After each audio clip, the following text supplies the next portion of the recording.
What's up everyone, this is NyhlekDreams and we're back with another Hero Loadout video, but before we get started, I first want to apologize for not being able to upload yesterday. There were storms and tornadoes in my area and I wasn't able to reliably record without the possibility of having to go take cover or having a power outage, so I do apologize for not being able to upload, and I'm also sorry that I'm not able to get any information out to you guys. We don't currently have a community tab, so there's no way for me to just actively talk to you. So if you want, feel free to go follow my Twitter. The link will be in the description and you can be able to stay up to date on any information or news that I might need to get out to you guys in the moment.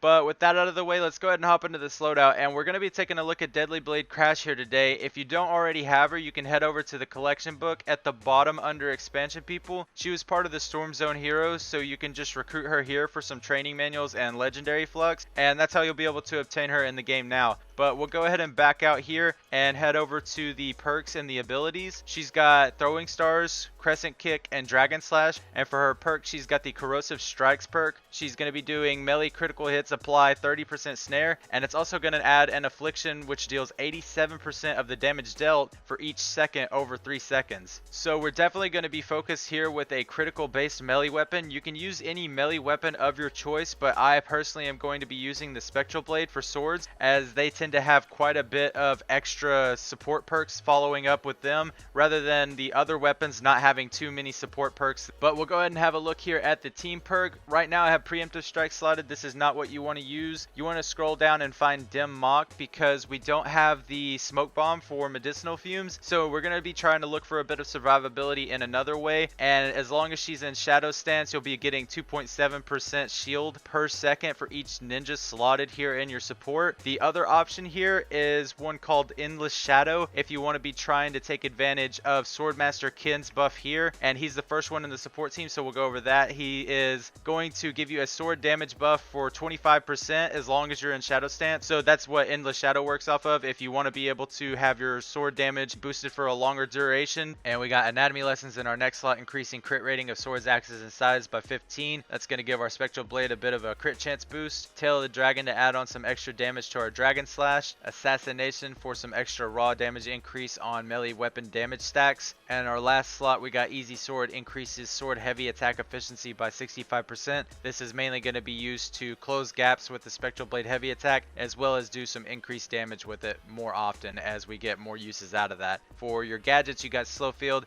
and you can switch this out for anything you want. We'll actually go Adrenaline Rush to kind of keep some survivability. But with that out of the way, let's go ahead and hop into some gameplay and check out this new build for Deadly Blade Crash. Now with Deadly Blade Crash, since you're focusing crit hits in order to trigger the Affliction from her perk, you're going to want to run a crit focused melee build and be able to actually get as much damage as possible from those crits. So I'll show you my Spectral Blade with crit rating and double crit damage. You don't want to stack too much in one favor because you won't crit often, and then when you do crit it won't be a high enough number, so the 87% won't have any damage to actually proc off of. It'll just be a low damage tick. So you want a good balance of one that will allow you to hit the threshold and crit often, and then be able to also stack the damage on those crit hits itself. When the crit chance and the crit damage come together, you'll be able to often hit the higher numbers, which will cause that 87% to have a higher damage tick on your Affliction. And one of the most interesting things about this build is you can use that Affliction to just let it kill the Mist Monster or any husk that you're actually getting a crit on. Seeing an Affliction tick hit upwards of 100k plus is just insane. I haven't seen an Affliction tick like this since the Dragon's Roar was broken back in the day, and people thought that it was the best weapon due to that high damage Affliction. But with this damage tick as high as it is, it kind of allows you for a different playstyle, in the sense that normally when you're fighting a husk, you're trying to get the health bar depleted before you move on to the next. With this, you're able to just get that dot on the husk and allow that high damage tick to just continue working away at their health. And before you know it, the husk is dead and you're moving on to the next target, as long as you're getting a reliable crit on what you're attacking. Another thing that makes this Affliction build so interesting is that you're able to go up to those higher health pool husks like Smashers and mini bosses and do damage on the side while continuing to swing and do your main damage from your sword.